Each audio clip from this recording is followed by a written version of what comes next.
Hello, welcome back to my channel. If you're new here, I want to introduce myself. My name is Veronica, and I'm the founder and owner of Help Me Pass LLC. Look, I'm gonna get straight to the point.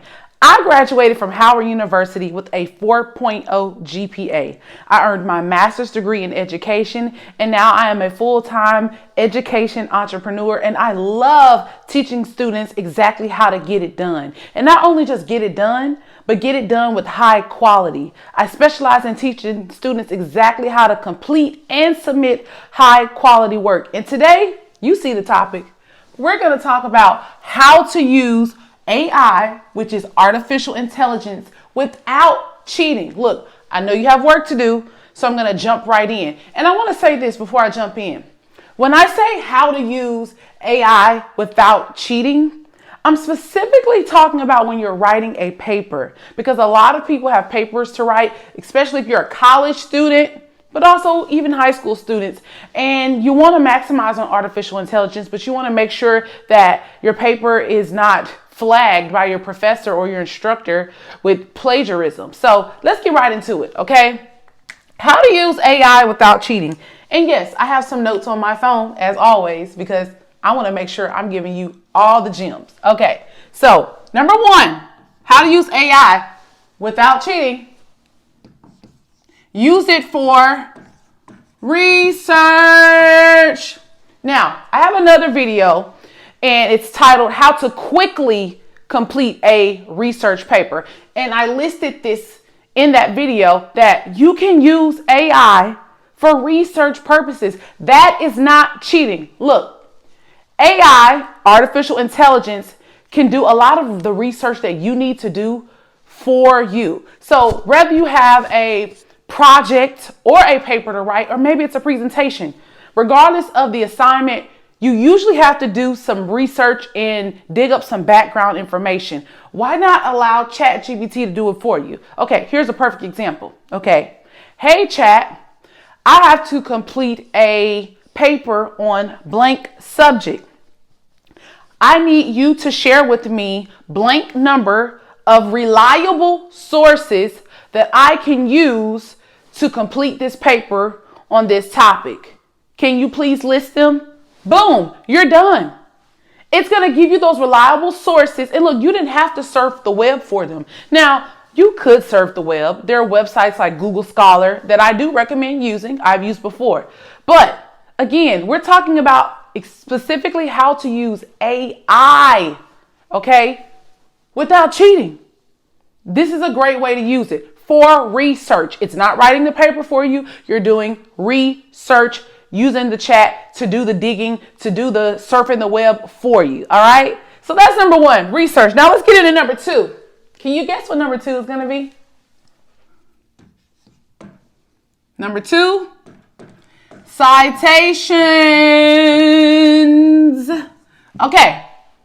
If you're completing a paper, a research paper, but let's say it's not a research paper, okay? Let's just say it's an assignment where you have to dig up some information. Typically, you have to cite at the end of that paper. But I'll stick with the research paper example, okay? You have to have citations typically in a research paper. If it's not in-text citations, you definitely have to have a bibliography at the end with all of your sources listed, okay?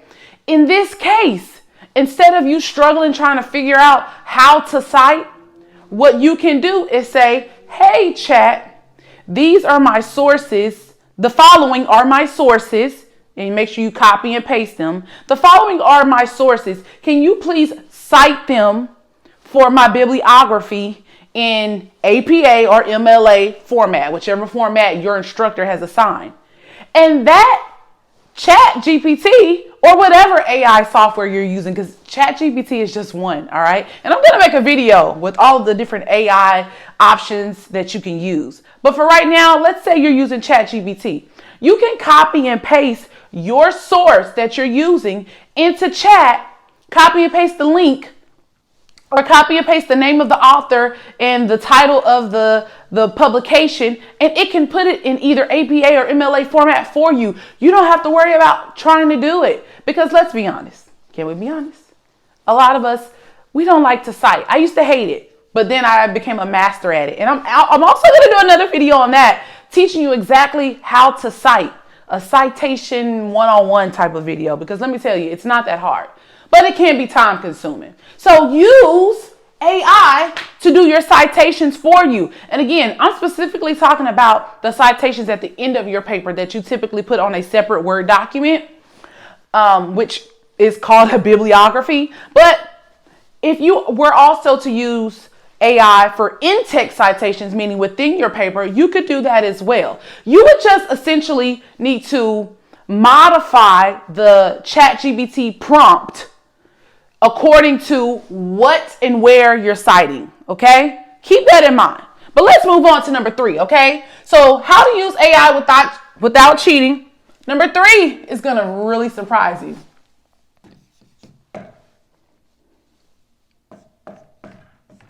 Ideas and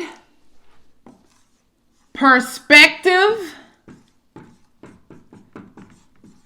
shifting. I know you weren't expecting this one, right?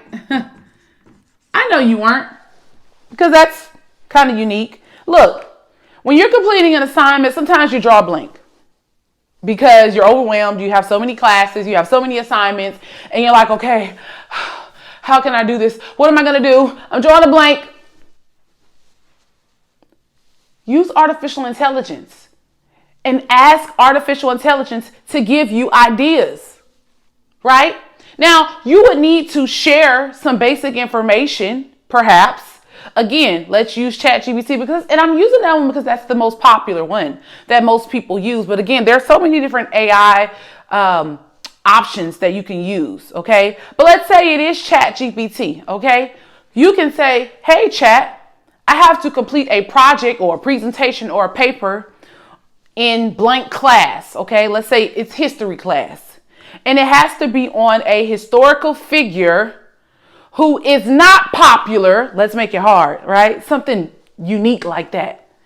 That is not popular or spoken of very often. It must be between the 18 and the 1900s.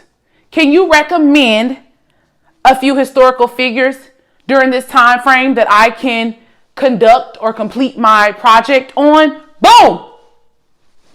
Ideas. Now, I want to talk about perspective shifting, all right? Let's take that same example, right? You have to complete a history project or paper or presentation on a historical figure between the 1800s and 1900s who is not very well known, right? And let's say you found your historical figure, but now you want to do something different other than just summarize their life, right? You could, going back to ChatGPT, say, hey, Chat, I am going to complete a paper on blank person in blank class. I'm going to complete a paper on blank person in my history class, whoever you decide to pick. And I would like to do something other than just summarize their life and their contributions to the world. Can you give me some ideas on things that I can do to earn an A and stand out amongst other students? You see that? You just use artificial intelligence for perspective shifting, right? Because if you're anything like how I was or how I am as a student, I don't like to do the same old boring things, right? Some of you may be like, I don't care. I just want to get it done. I just want to get an A. But sometimes getting an A is about standing out and being unique. That's a secret gem. If you caught that gem, put that in the comments. Put that in the comments if you caught that gem. Put the gem emoji in the comments if you caught that. Sometimes earning an A on your assignment is really just being unique. Of course, being grammatically correct and citing correctly and following the rubric. But sometimes just being unique can earn you those bonus points with your instructor or your professor. Don't say I never taught you nothing. So, number 3, you can use artificial intelligence for ideas and perspective shifting. Let's move on to number 4. I have 5, all right? So we're almost done. Number 4, okay? This is pretty simple and straight to the point. Structuring. Okay. Now, for some students, this may come easily, right? Oh, I know how to structure my paper. I know I need an introduction. I know that then I need to gradually discuss the topic. But guess what? Depending on the subject, say it with me, depending on the subject, you may be confused, or not even confused. You may just be uncertain or overwhelmed with structuring the paper. Because, again, I'm talking about a paper in this example, but let's say it's even a PowerPoint presentation, right? You're not sure how you should structure your slides. Or let's say it's a project. You have to create a prototype, or you have to present something unique. Sometimes, and maybe this can coincide with ideas and perspective shifting, but not really, because we're speaking more so of a tangible layout, like how you would actually see something, and not necessarily just general ideas, right? So with structuring, you can use artificial intelligence to give you ideas on how you should structure your paper.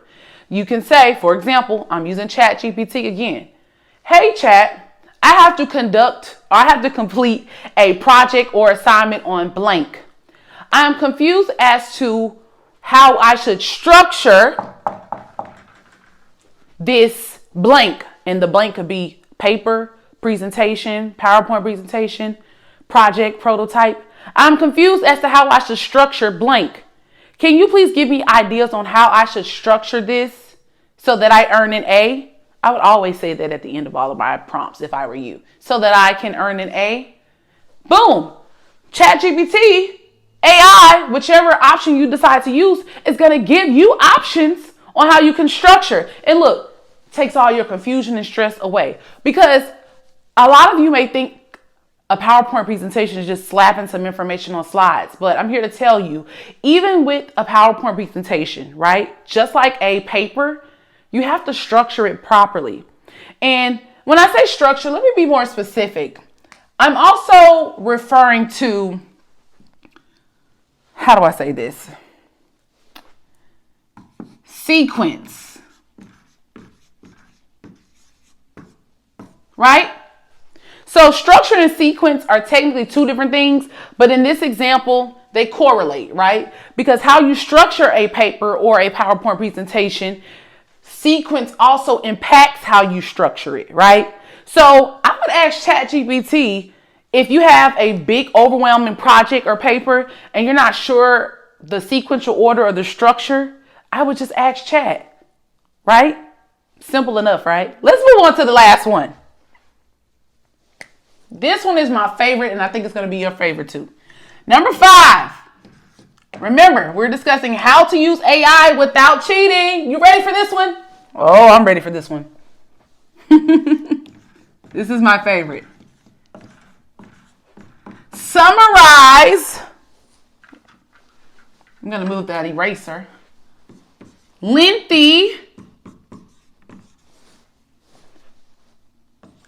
articles. Summarize lengthy articles or other publications. Maybe it's not an article, but typically articles are very long. But any type of publication, right? Something written that you typically reference to write or conduct research. You can copy and paste that article or whatever publication it is, paste it into ChatGPT and say, hey, Chat, I have a lengthy article that I need to internalize and understand. Can you please see the following article and summarize it for me in 1 or 2 paragraphs, and then put a semicolon, not a semicolon, put a colon, and then paste that article and wait for Chat to do its little and summarize it for you. Simple enough, right? Now, full disclaimer, I do not recommend doing this if you are, let's see. If you are doing something that is exceptionally detailed, right?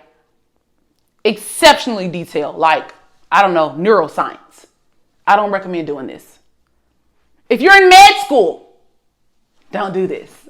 If you're in law school, don't do this. right? Because I'm an educator who has integrity, and I'm going to tell you the truth. If you're in med school or law school or something very technical, you need to be reading that full article. But if this is for a history class, maybe even a science class, right? Depending on which type of science class. Because again, if you're in med school, that's science. But if you're in a class where you need some foundational background knowledge, right? And you just need to get a better understanding of a particular subject. So you need to do research and pull up some background information to get a more general understanding. Definitely have artificial intelligence to summarize the articles for you, especially if you have to find 5, 6, 7, 8 articles, because some assignments instructors will require that you retrieve or obtain a certain number of articles or citations or what have you, right? And that can be overwhelming, especially if you have 3, 4, 5, 6, 7, 8 classes, right? Hopefully you don't have 8 classes, but you understand my point. So in conclusion, this is exactly how to use AI without cheating. I'm going to go over it again. Research. This is like the easiest thing to do, in my opinion. Like to have AI find articles for you, to have AI look up information for you. And then let me say this about research. Whatever AI finds, you need to then use whatever article or information that it found and go visit that website and look at the information, right? Right? Okay. Number 2, citations. Many students hate citing, especially if you're in college. And especially if you're in high school too, because citing is probably new to you, right? So please use artificial intelligence to help you with citing. 3, ideas and perspective shifting. You're using all your brain power coming up with something unique, which is good to an extent. But again, like sometimes you need a break. You need some assistance. You can use AI to help you with ideas and shifting your perspective to open up your mind to something new regarding your assignment, right? Number 4, structuring or sequencing, right? You need to know how to set up that PowerPoint presentation so that it flows, so that it's structured properly. Or maybe it's a paper, maybe it's a prototype. You need to know exactly how to present it so that it looks in tip-top shape and high quality, because we're all about high quality over here. Don't forget it. Number 5, summarize lengthy articles. You have 10 articles that you need to read and you're going to read all 10? No, unless you're in med school or law school or something very technical. Use artificial intelligence to summarize lengthy articles or other publications. And those are all 5 of my steps, or all 5 of the tips that I have here for you today. Look, let me tell you something. If you are in high school or college and you're very overwhelmed and you know you need assistance in school, whether it's preparing for an exam, whether it's completing an assignment, reach out to me. Okay. Again, I'm the founder and the owner of Help Me Pass LLC. We are a full service academic company and we specialize in teaching students how to get it done. You don't have to do it by yourself. Reach out to us. We want to help you. So the link will be in the description to the website, helpmepass.org. You can also email us at info@helpmepass.org. Again, that's info@helpmepass.org. And let us know, what do you need help with? Are you preparing for an exam? Do you have a big project coming up, a big assignment? Let us know. Look, I'm not only the founder, I'm also one of the executive instructors at Help Me Pass. And look, again, I graduated from Howard University with a 4.0 GPA. There's nothing that I cannot do, okay? I want to help you. So reach out to us. Look, if you enjoyed this video, if this was helpful, please like, share with your colleagues, share it with your classmates. And subscribe so you don't miss out, because I'm telling you, I'm just getting started on this channel. I have so much more to come, so much more information to share with you, and I can't wait to do it. So again, if this has been helpful, like, share, subscribe, comment, and I look forward to seeing you in the next video. Thanks for your time. Have a blessed day. See you soon.